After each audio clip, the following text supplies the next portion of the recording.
should be good to go.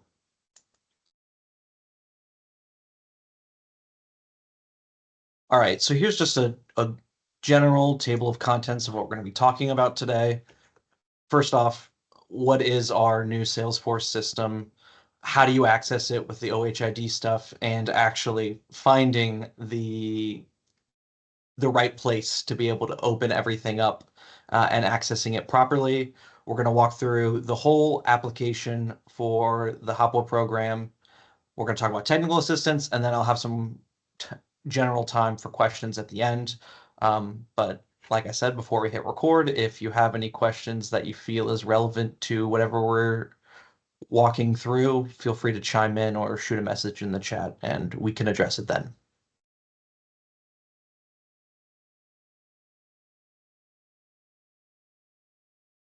So first and foremost, I want to talk about terminology. We refer to the new system usually as Salesforce. What we mean when we say Salesforce is really two separate things.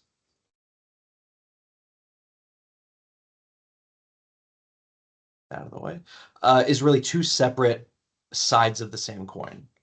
So development staff, we're in what's called Salesforce Core, which is the back end. It's going to look very similar to how we may be looking at Ocean currently, where we can kind of see everything and be able to look in and navigate through everything you've submitted, draw requests, status reports, everything. However, what you as the grantee will be seeing is what we're going to refer to as the portal, the grantee portal.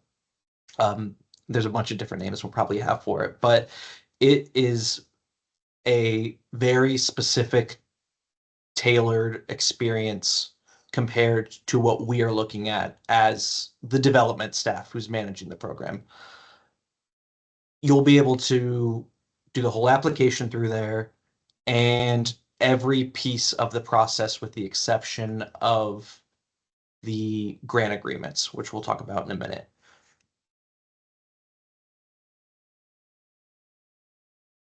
Some other terminology stuff I wanted to bring up. You can kind of read this at your own pace. There's some things that are very similar, but not exactly the same in terms of naming conventions between Ocean and Salesforce. Like program or application is what it referred to your application in Ocean, I believe. Salesforce, they call them funding programs, which is a little different. But that would be helpful for you to know when you're talking to staff if you have any questions when they're looking up stuff. Most important is instead of the normal or previous drop-down menus in Ocean, there are tabs across the top of the portal that you'll see. Most important thing, aside from general terminology, is how you actually access Salesforce. So if you did any of the training, you probably are aware that you need an OHID login in order to access the application. Nice thing is that OHID will be consistent across all of our programs. It's only one general login that will be connected through Salesforce. If you do any other stuff with other state agencies, there's a good chance you're also using an OHID login for that. Hey, Josiah, Yes. Real fast. There's probably a very high chance that you all have one of those numbers for DOH already. And it's a 5X account. So Jake, correct me if I'm wrong, even though it's tied to like Department of Health, will the app for us still show under that OHID login?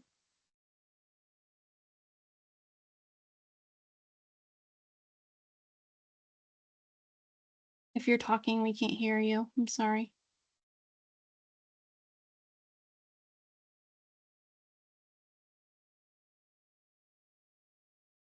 Hey, sorry about that. I have sorry, there's a Teams mute and then an actual mute on my microphone. So yeah, I was talking into the void. You're okay.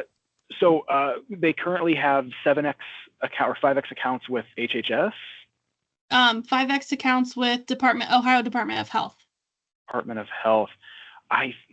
Let me check. I don't know if they can federate 5X accounts that are with a different department. Okay. But if they have a 5X currently, yeah, let me check in on that.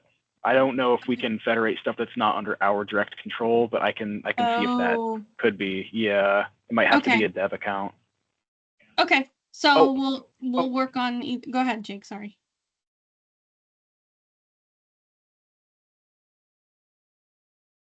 You talking into the void again? All right. Am I back? Yes. You are.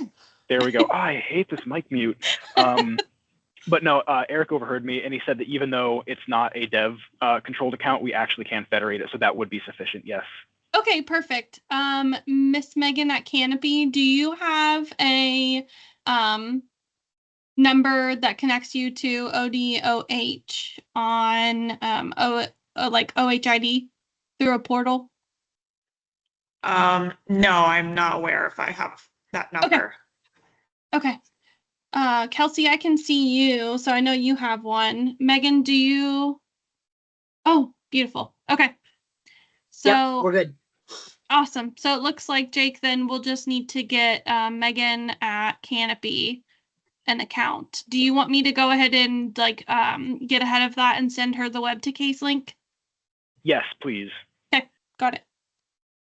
Then I can go ahead and submit that form as well here. I can pop that in the chat real quick. Give me just a moment. Okay. So yeah, there's 2 steps to the process. One is submitting the web to case, and then we also have a form where we ask you some information about yourself and all that, so we can go ahead and validate you for a user person account and then get you an OHID. Perfect. So then moving forward, whenever Josiah references like a workforce ID or a 7X, is it a 7 or a 5? I'm sorry. Now I'm confused. If we're setting up a new one, it would be a 5X. Okay. It's an 8-digit number that like doubles as your username to log into OHID in order to populate the correct portal that you'll need to log in to do the HOPWA grant administration. Okay, sorry, Josiah. No, you're totally okay.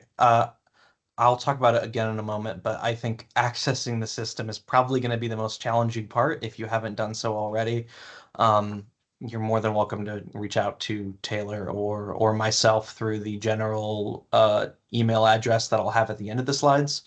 We can make sure that all of your staff have proper access to the Salesforce system. One of the other key distinctions between this system and Ocean is that Ocean, almost everything is pieced out. They had those drop-down menus at the top, your draw requests, your status reports, the actual application itself. You're likely going to different parts of that system to be able to access them.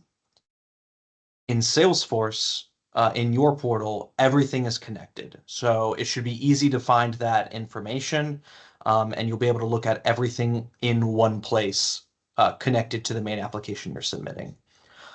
And then also another aside that I wanted to throw in here is that for the most part in Ocean, your final reports, your draw requests were sent directly to our financial team, which is not the program team that Taylor and her staff who are here today are.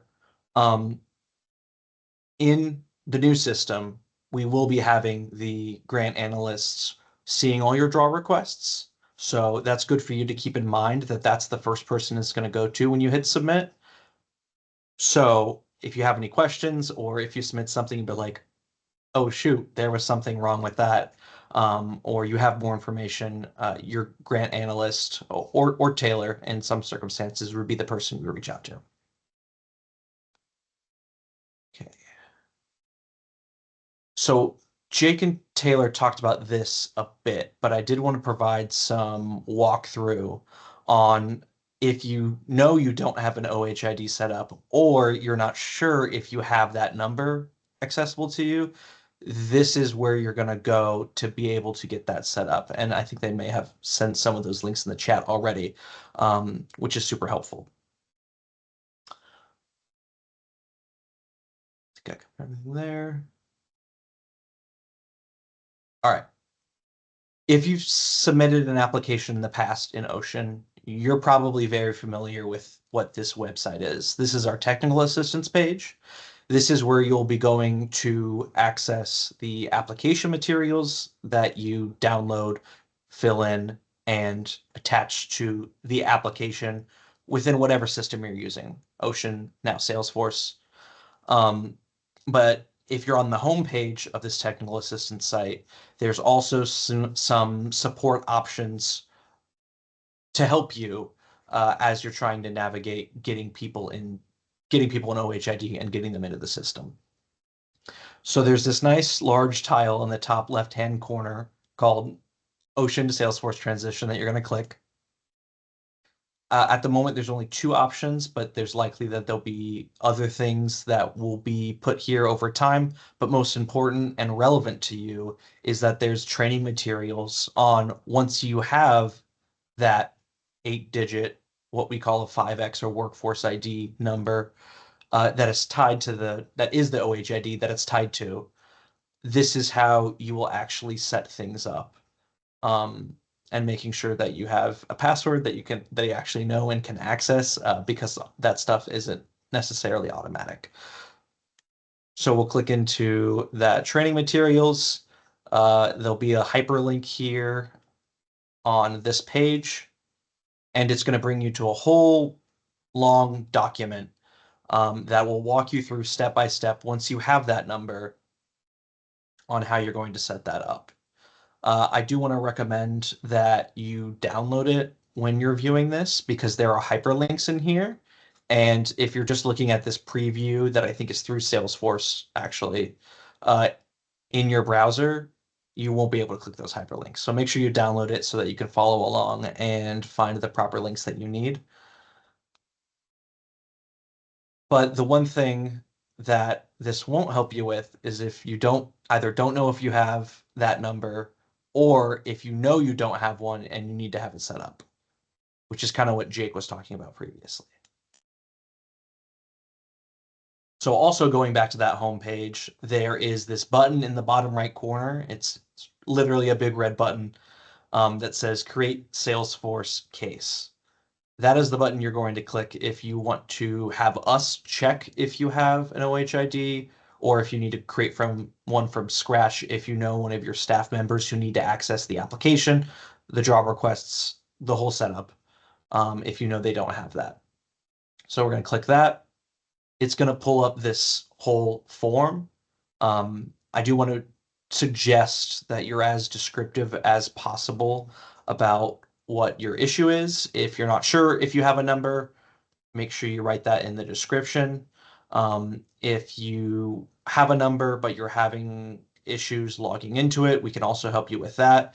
There's this category selection menu that you can select whether it's a tile access issue, which we'll get to in a moment, which is once you actually are able to log in, how you find the system, or if it's just a general login problem, you can put that here. And Jake or one of our other technical assistance people will be able to work through that and talk with us, the program people, on what needs to happen to get you or anyone else from your staff everything that they need. I will also mention that if you have any general program questions, this would not be the place to do it. You would still contact either Taylor, or if you're in communication with one of the grant analysts, that you would still go to them for that. But this is just technical problems with getting into the system, which we're about to talk about. Okay, briefly, we'll talk about once you have logged into the OHID system, what it's going to generally look like and how you're going to navigate to the actual tile that you're clicking that will take you to our Salesforce system. Once you log in, you should be on this general page with the blue branding up here that says OHID at the top. I will say the slide was made last week and they literally just updated how OHID looks. So take this with a grain of salt, but all the terminology is pretty much the same. So this should be still pretty helpful to you. But once you've accessed OHID, there will be all of these tabs at the top that you can select. But regardless of what it looks like, you should be looking for the My Apps option, or maybe just something that says Apps. When we talk about tile access, that's really what we're talking about. They have these apps within OHID, and you will see the name of our system in there when you're trying to access it. So this is what it previously looked like. The terminology is still the same. At the moment, there aren't these pictures, but you will be looking for this tile or app that's called Community Organization Portal, which portal there is the key word. And then you're going to click Open App, which will take you into your browser, or it will already be in your browser, but it will take you to a separate tab that'll actually open up the system. There's probably going to be a lot of other apps in here because your OHID with state is tied to a bunch of different things. Like Taylor said, you likely already have been using an OHID with other state agencies. And if you do anything else in the future, it'll probably be the same thing. Also, I did want to note that if you've done testing before, you may have a different tile that says Community Organization Portal parentheses test. That's different than this one. That's our testing system. So you want to make sure you're looking at the right one. I know there's still the favoriting feature here, so you can favorite that so it pops up right at the top when you select your apps.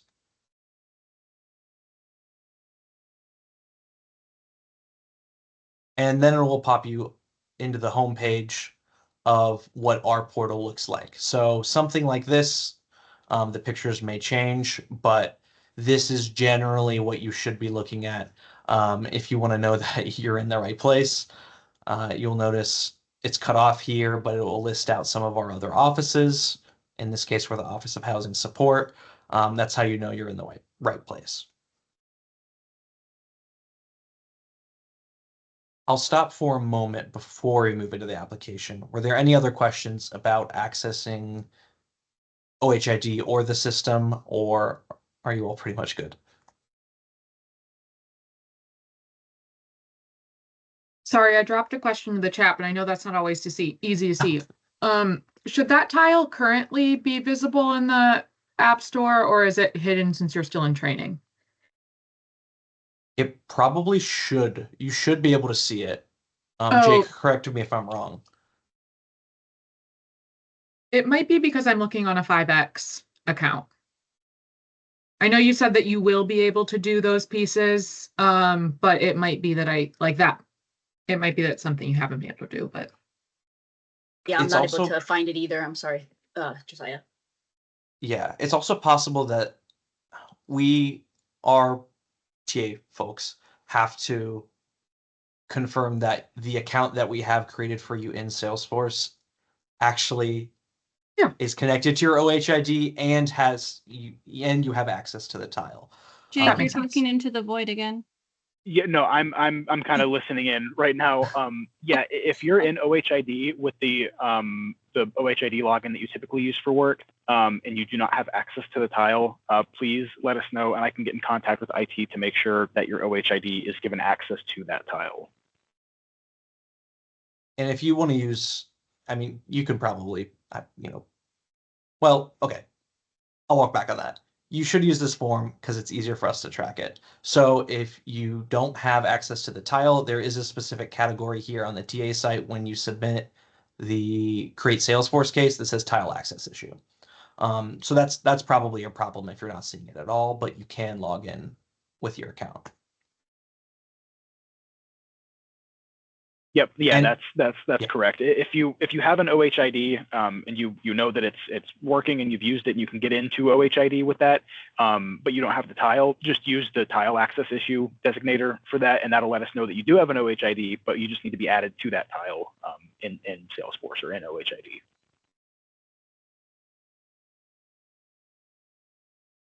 And like I said before, actually getting access to the system may be the most challenging part, especially because we don't have necessarily direct control over the OHID system as opposed to individual accounts. But I will say, as having used this setup compared to how it currently is in Ocean, logging in with one account is a lot easier when we have any challenges with things. But if you have any questions, of course, just let us know and we'll help you out. Okay. Now we're going to move on to the actual application. I didn't mention before, but this whole new system build is mirrored to how things were set up in Ocean, or at the very least, the pieces is going to be the exact same pieces of information that were asked. It's just the format that you're inputting that may be slightly different. And you'll understand exactly what I'm saying once we start going through.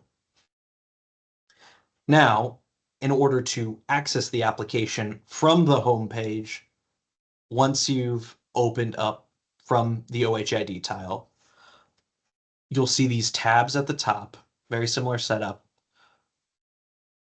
And this program applications is what you're going to click into first in order to initiate an application. Once you're here, you probably will only see it'll say, instead of this says 2024, it'll say 2025 Housing Opportunities for Persons with AIDS, which is your specific program. I'm assuming that is the only program you have through development, but if there's other programs that you are eligible for or at any given time, there may be multiple things here. As you can see within the test system, I had multiple programs that my account is eligible to apply for.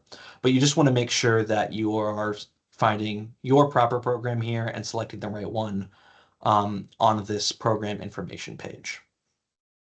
I'll also mention, because it's not represented here, but if your account or you as an individual are associated with multiple organizations, which may be a possibility, there will be a drop-down menu here to select which one you are. So if it's completely blank, make sure that that is not an issue. And then if it's not showing up at all, reach out to us and we can help make sure that you have the proper eligibility. But this is what you do to initiate the application. So let's click into it. It'll take you to a general overview of this program year. Most important to you, it'll show the date when the application opens up for you to be able to submit. And it also gives you the end date, the deadline of when you have to submit. It doesn't specifically say deadline or application or anything here. So that may be really important for you to know. That start date and end date aren't when the program actually starts, it's when the application opens and closes. So we'll go ahead and hit apply for program, and then it will generate the application. Now you can see it's redacted over here in the left-hand corner, but it will show you, I think similar to Ocean, the application number and the organization that you are assigned to here at the left-hand corner. Throughout this bar at the top, there's also a bunch of like key base, most important information, like the amount of funds you're requesting, if match funds or leverage funds in this case, and total project costs, which is just the two together. And it should say the specific program name that you are applying for. I think it's blanked out here. And it'll tell you, again, the application period. And if it's in progress, since you just started it, it will be in progress. But if you've opened up the application again, it'll also say if you've already submitted it. This banner is going to follow you throughout the whole application, and it's going to update as you click through. So that will be helpful information for you. Sorry, on this first page, it's all grayed out here because you can't actually edit anything, but this is your agency information for your organization you're representing, and also your specific contact information for the person who generated the application. This is all automatic. On our end, we had already set up your accounts. And if anything is wrong, feel free to reach out to us and we can make sure it's corrected. But once we've confirmed that information, we'll hit next. And then we'll get into actually some of the specifics of the application. Program type you can't select since you've already selected that when you created the application. You have a fill-in box here where you can type in the program name. Whatever naming convention you used in Ocean should be fine here, but obviously be a little more descriptive than just generic program or something like that. This is also where you'll select your county service areas. I want to make sure that it's emphasized that it's the county service areas where you're actually providing services for your program, as opposed to it's not just the county that your organization is located in. So for those of you who have multiple counties, you'll have a whole bunch of options you can go through and select, and you'll be clicking that arrow in the middle to move them over. In this case, the example, I moved over Adams County just so I had something in there, but this should be pretty intuitive for you to be able to work through. We'll hit next and go on to the next page. So this, from my understanding, is pretty much one-for-one pulled from Ocean. This is a pretty long page in which it asks a bunch of projected data and actual data on your previous or your ending program year. Is that correct, Taylor? Can you chime in there? Is it the previous program year that's ending, or is it just the most recent program year? So I think it is. I'm pulling up an old application to be able to read the blurb that is above it, because I want to say last full calendar year, but I feel like that's incorrect. Let me see. Sorry to put you on the spot. You're okay. I felt it as soon as I saw it. I was like, crap. I knew that we wanted some kind of blurb thing added to this screen because it's confusing. So let me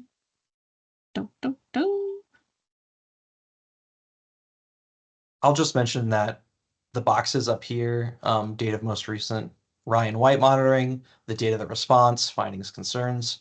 Hopefully that's pretty straightforward information that you're aware of. Also, if there were any findings or concerns that were noted, how you resolved them, that's important information for us.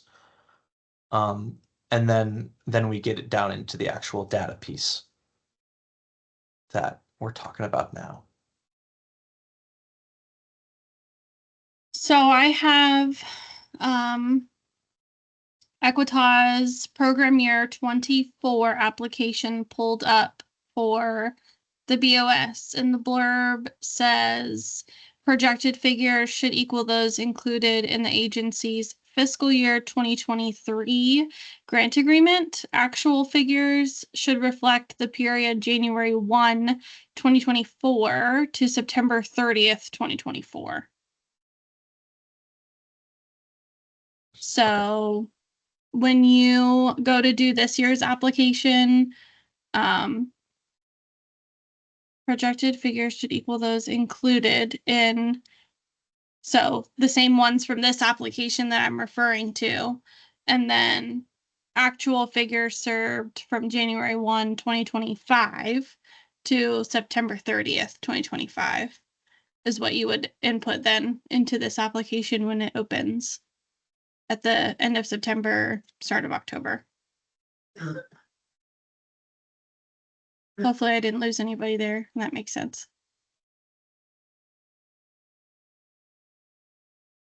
So to the right of that data that you're inputting, There is a grayed out box because it is an automatic calculation that just is a basic percentage based on what the projected and the actual was. And under every single individual piece of information we're asking about, there will be comment boxes. So if something's really out of whack, or you just have a general comment that you want to provide in the application that you think will be relevant when we're looking at your data, you can put that individually under each piece of information. So we have this first piece of data here, the number of households receiving housing assistance. I provide some examples. And then there's a whole bunch of other pieces of information that it provides, all in the exact same format. Like I said, none of this is relatively new information, but if you have any questions, if maybe this is your first time filling out an application, we're happy to walk through that. So once we have that information inputted, we hit next. And then it takes us to our leveraged fund page. In Ocean, this used the exact same terminology. But for this purpose, leveraged funds is the same thing as the match that is required for the grant that you're requesting funds for. In HOPWA's case, the match is 1-for-1. That's written down in the guidelines. So whatever your allocated amount is that we tell you ahead of time, make sure that there's match amounts that connect to that 1-for-1. But in order to add the sources of funds for your match, there's a button over here to the right. You click New.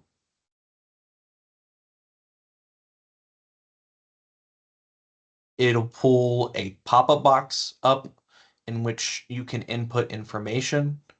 I want to make the important distinction that the pop-up boxes where there's the save icon is going to be very similar to how things operated in Ocean, where any data you inputted, you had to hit save in order for it to show up and actually stay in the application.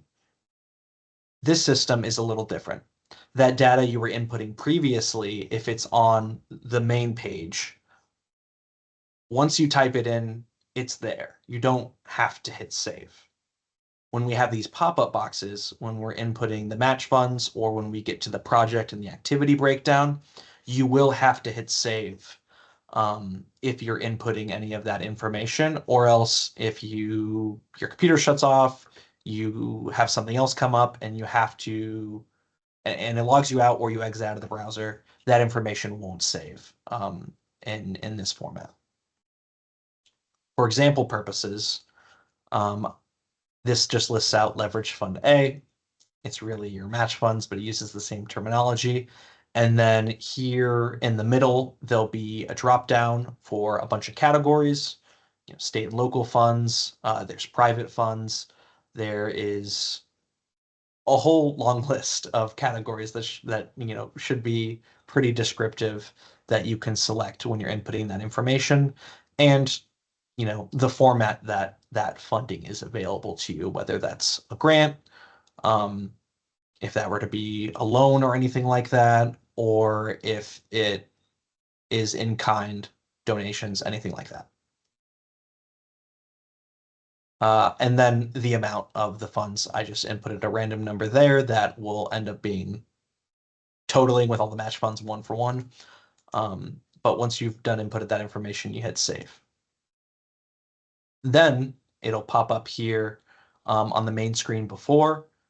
You'll notice a little caret next to the funding amount to the right. You'll be able to select that if you want to edit or delete anything, if you put information incorrectly, or you started the application and some information changed before you hit submit. You're able to do that there. Now I'm also going to add a second source of leveraged funds because I think that'll be helpful to demonstrate when we actually attach it to the activities and the projects when we get to that point. So I'm just going to name it leveraged fund B. This time I put private funds. I don't know if a loan would be an applicable funding type for you, but for example's sake, I wanted to select it to show you that depending on what you select, there may be some additional boxes that ask other questions that are tailored to that type. So in this case, I think a loan's a good example because it also asks you the term length, and it also asks you for the interest rate. But this function will be throughout the application anytime you are using drop-down menus to select something in a pop-up. Depending on what you select, it may ask for additional information. And so in that case, make sure you're filling that information out. So we'll hit save, and it will save on this screen. Now you can have literally, or at least I'm assuming, as many sources of funding as you want or that you think is relevant. In this case, you only need to have listed out the funds you're using as match. You may have other funds but that's not necessarily relevant. And these are funds for this specific program, if I'm not mistaken, Taylor. You're nodding your head. Okay. So make sure you're keeping that straight. The most confusing thing is that it says leveraged funds. You were likely already aware that when we use leverage that it is matched. So make sure that is kept straight as well. Okay, so we finished setting up the match funds. Now we're getting into the project and the activity breakdown for the eligible activities slash expenses that you're actually requesting our funds to do. I know for HOPWA is kind of unique, at least in terms of the programs that we run, where it's set up to where there's like 6, 7, 8 maybe different project categories, and each project category has the eligible activity or expense below it. So in this case, we're going to be making, for pretty much all of them, a project and activity for one eligible expense. And you'll be able to see that demonstrated here in a moment.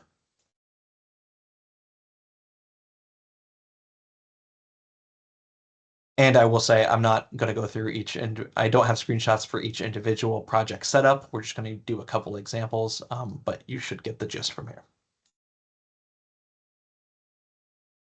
Okay, so you select new project here in the corner. Shocker, it's going to pull a pop-up menu here. For this first example, I'm going to type in admin or administration funds. If you have any of that within your activity breakdown. So I'm going to select from the long project type list, administration. You'll be able to manually type in the name. In this case, I just put admin, but you can put whatever you want that you feel is descriptive. And then the specific budget amount for administration. Once you have that information in, you hit save. And then kind of similar to with match funds, it's going to then show up on your screen. And once you have that project set up, that's what allows you to put the specific activity underneath it, which identical to how it was set up in Ocean to my knowledge. But it's important when you're inputting that information that you have the project set up before you actually put the activities, which is why if you're looking for any of the activity types, it may be confusing. So we're going to add the activity from that screen, which in this case is nothing exciting. It's just general admin. It's the only option. I put the exact same budgeted amount because there's not more than one activity under this project. But in the activities case, you have the ability to add in descriptions. I know for the attached documents is where the bulk of your specific information is going to be, but from a general viewpoint, if you think there's any description here that you think is relevant, I would recommend adding that in. So we'll hit save, and then it will pop up here right below the project. However, before we move on to the next project / activities that we want to input, there's another piece that you have to do on this screen for each activity. So you'll see this caret here in the corner is where we're going to go to because we need to add the match funds to each of the specific activities. Yep, it'll give you you click the caret, it'll give you a selection, which is where you can also edit or delete things. We're going to click add leveraged fund. It'll also show a pop-up menu. You'll notice here that when you select the drop-down menu for the fund source, it's going to be the exact same naming convention that you used on the previous leveraged fund screen when you inputted that information. So if you're confused over what options you have, it's probably because of how things are named on the previous screen. So make sure that the naming conventions make sense on those. But in this case, I'm going to select the leverage fund A. I'm going to put in 10,000 since that's what I inputted as the activity amount. And I think that's all that it asks. So then we will just hit save. And then it'll pop up below the activity. There's also a different caret here that you can select to the left. If you just want to see your specific activities, you can hide it or you can show the match funds below it. But this will be helpful if you're not sure what you've already connected based on the funding available. Back here. Okay, so that's just admin. That's kind of the easiest example to walk through. We are going to go through one of the other eligible activities and how we set it up, just for example's sake. So we selected new project on that screen. In this case, I put facility-based operations. For the project name, I put facility-based project. You can name it whatever you want. And I put 40,000 as the budget amount. Hit save. It'll pop up on this screen. This is where we add the actual eligible activity per the description that's outlined in the guidelines. And then we would, in this case, select operating costs because that's the only eligible activity underneath that project. I put the exact same budget amount. And then there are questions here that relate to hard costs and soft costs. So like I said before, depending on what you select in the drop-down menu, more boxes may pop up compared to other eligible activities.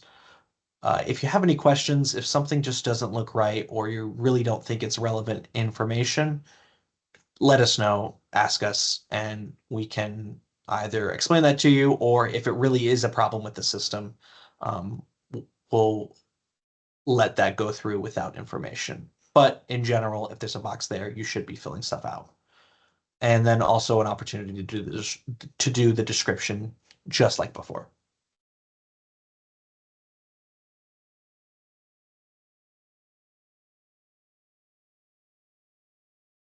Taylor, before I move on, they do add outcomes for HOPWA, right? I don't want to make sure that I'm doing something incorrectly. Okay, thank you. I may have lied before then because HOPWA doesn't only have the matched or leveraged funds option underneath each activity.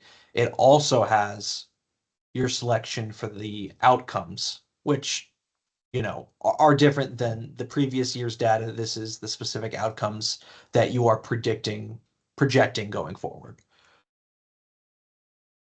Now, we did skip over admin because with the way it's set up, there's no relevant outcomes for administration. Since this is a specific project activity type, you are going to go over to the right here and select outcome, add outcome. You'll have a pop-up menu here, very similar to the other pieces of information. You select the outcome type. I think it's exactly the same for every single outcome that you would add for across the board with the activities. Number of other persons and families, number of persons with HIV/AIDS, total number of households assisted. There could be some variations, but you'll have a very specific selection of options for the outcomes. It won't be a super long exhaustive list. It will be specifically tailored to you. And then you input the projected outcomes information, and then you hit save. Just like before, it's going to show here at the bottom. I must have taken the screenshot before I actually added the match funds, so those aren't showing up, but both the outcomes and the leveraged or match funds will show up here below each activity. And just like before, you can hide it so that you aren't overloaded with too much information when you're reviewing things at once.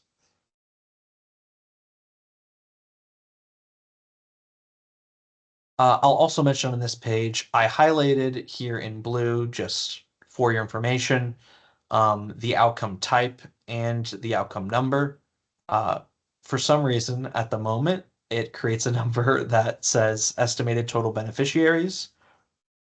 We really don't know where that is calculating from, but I just wanted to bring it up in case that shows up on your screen. That's not relevant or important to what you're inputting. So if it looks strange, that's because it is, and you don't need to worry about it.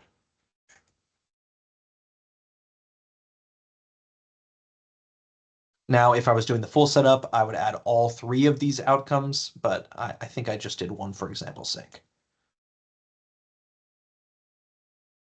Okay.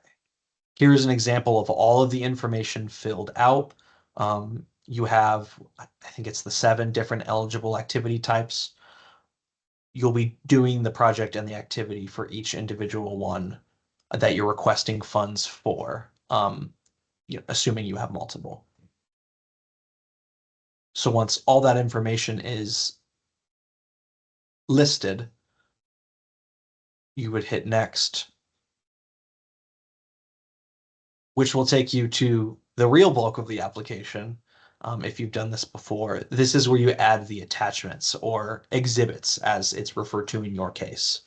Now, the technical assistance page that we showed off earlier, just like in years prior, there's going to be a page for program year 2025, housing opportunities for persons with AIDS. It's going to be spelled out. You'll be able to select into that. And then there'll be the guidelines, the allocation, and a whole list of all the required attachments, exhibits in this case, that you'll need to upload. It will also be important to note that only the key staff form is listed here as an option.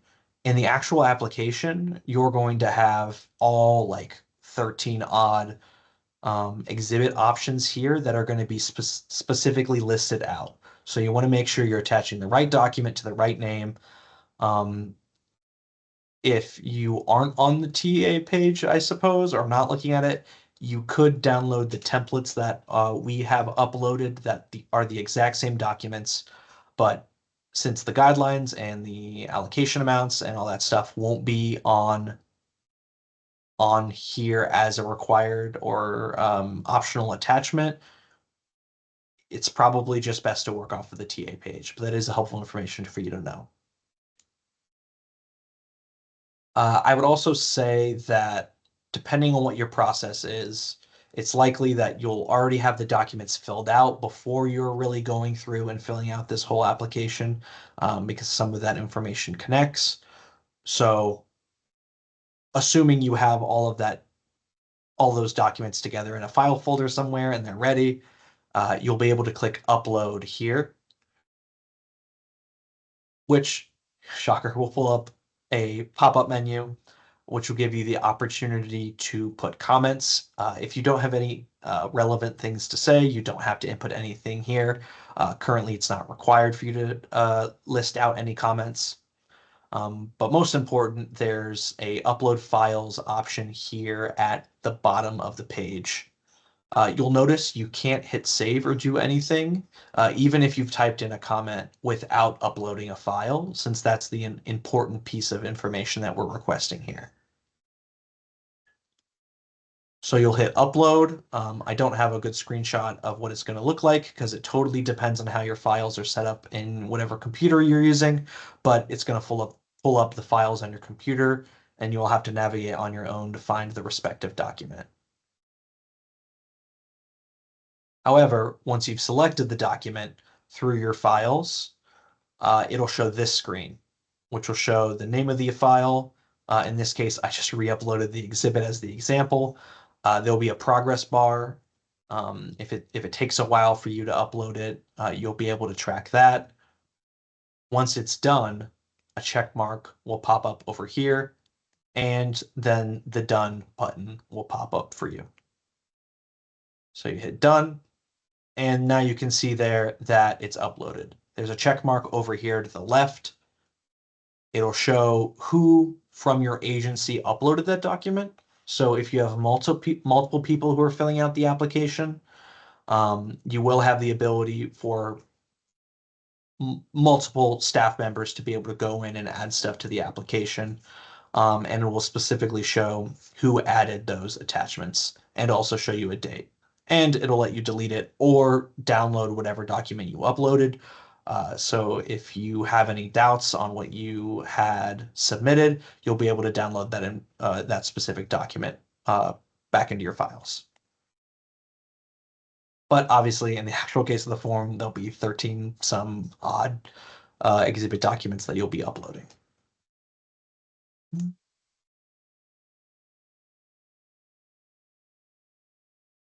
This is just another screen to hit next. Okay. This is going to look a little different for you because I'm all the way at the bottom of a very long page in the application. On this final, what it refers to as the summary page, it's going to list out every single piece of information that you have added throughout the application here in one go. So you'll be able to scroll through all of it. That's very helpful for if you're double checking any information, as opposed to hitting that previous button at the bottom and going through each individual section to confirm stuff. You're able to see it all here. However, if you have any changes to information, you'll have to click back through and find that specific spot so that you can fill that out. And I think that was everything in terms of the bulk of the application I wanted to talk about here. So once you're ready, you hit submit, and it'll pull you out of that specific application to this progress bar is a good way to describe it. This is, you'll notice at the top here, this is in a different tab than where you initiated the application, because this is the main place you are going to access your application. This is also where you'll be able to see draw requests. Once you're available to do that, it'll also be where you do status reports. I think those are the main two pieces of information that's relevant here. But you'll also be able to click back into your application if you weren't sure about what information you submitted. It's covered up on this screen, but where that little check mark progress bar is, it would usually say in progress if you haven't actually submitted the application. Because you've already hit submit and it pulls you out of it, it'll show the status as submitted. It'll also show you when the development staff have approved the application, and it will say when the grant agreements have been fully executed, signed by your designated signing authority, and we've taken care of the financial things on our end. It'll say draw ready. And also very helpful, it'll show you if once the grant is complete, you'll still be able to go back afterwards and be able to look at that information. Ooh, I think that is everything I wanted to talk about. Actually, the grant agreement, I did want to bring that up again. I'm pretty sure OneSpan was the process we were using last year when you filled out your applications, but grant agreements are the one piece of this in which there'll be a separate process that you will have to be doing, as opposed to like draw requests and status reports. All of this is going to be in one place that you can access. The grant agreements will be completely separate. So that's important to keep in mind. They'll be automatically sent to whatever your signing authority contact information is. But I'm pretty sure we did that last year. If you have any questions about that, feel free to let Taylor know and she can explain what that's going to look like. Okay.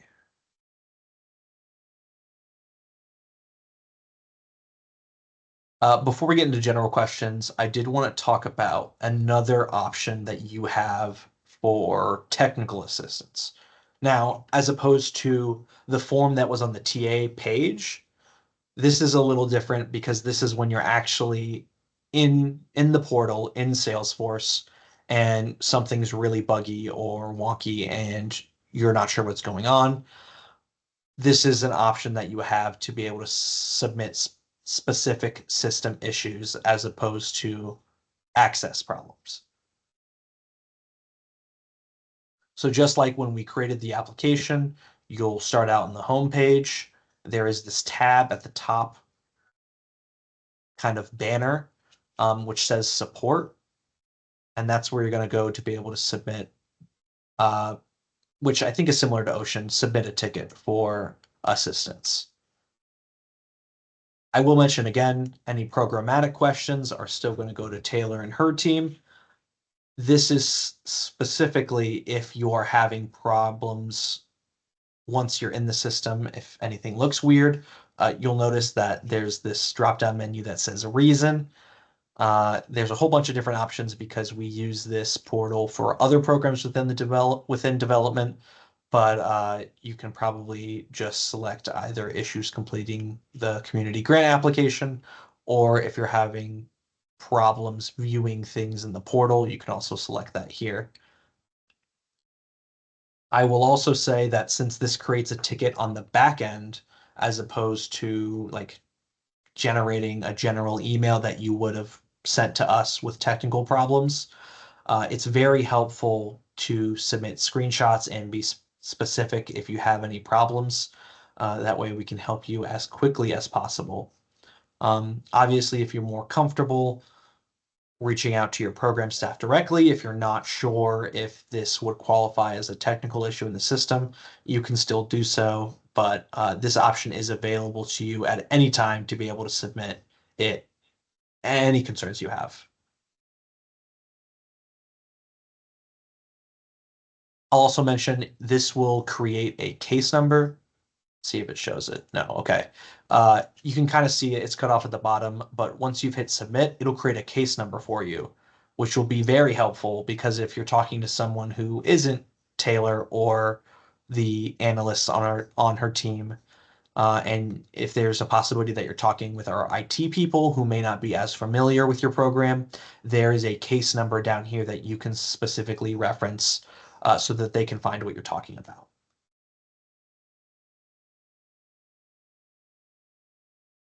Okay, so I've talked a lot for about an hour about the application.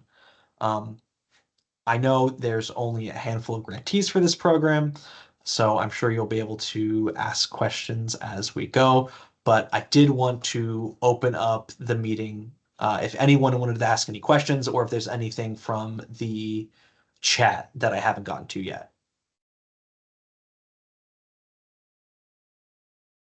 I think the only thing happening in the chat right now is just Jake providing some TA around OHIDs. I did want to mention an important note that draws and reporting is still in Ocean for now.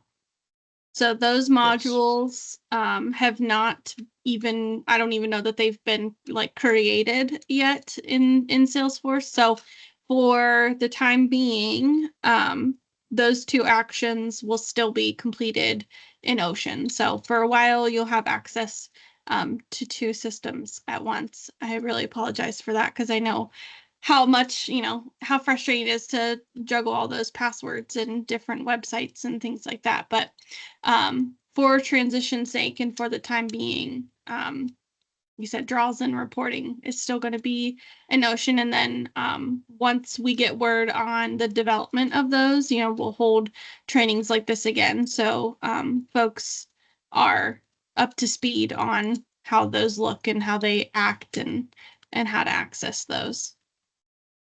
But yes, okay. What questions?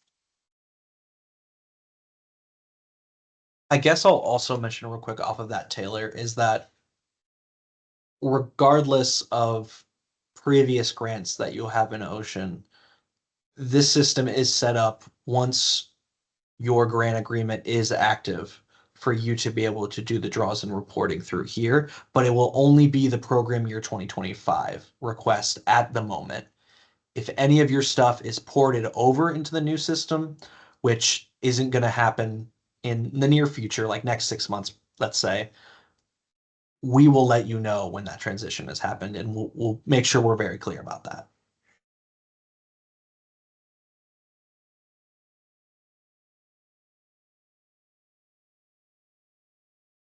Any other questions?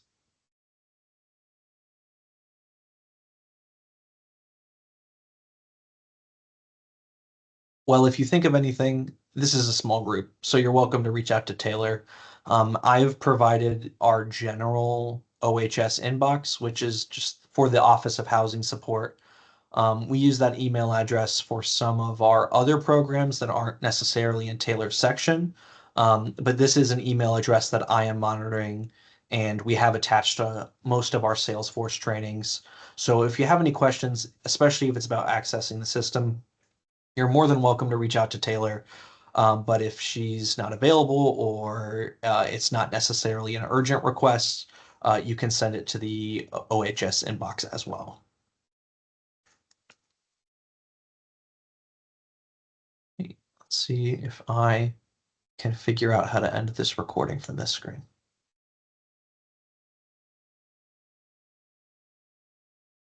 Let's go this, record, stop recording.